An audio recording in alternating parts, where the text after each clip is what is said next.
मैंने आज एक स्टेटमेंट देखा टीबीएससी चेयरमैन का कि हमारे एग्ज़ाम्स में, परीक्षा में तिपरासा स्टूडेंट्स को ऑप्शन नहीं दिया जाएगा कि वो रोमन स्क्रिप्ट में लिखे, सिर्फ बंगाली स्क्रिप्ट में ही लिखने का ऑप्शन दिया जाएगा। ये आदमी कौन है जो इस ज़माने में हमारे लोगों को नीचे दिखाकर हमारे बच्चे के भविष्य के संग खेल रहा है?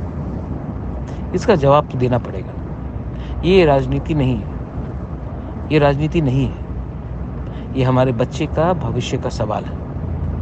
अगर आज तिपरासा एग्ज़ाम्स में फेल होगा तो कल उनको नौकरी नहीं मिलेगा। अगर उनको नौकरी नहीं मिलेगा तो परिवार नहीं चलेगा, तोहफा वही का वही रहेगा।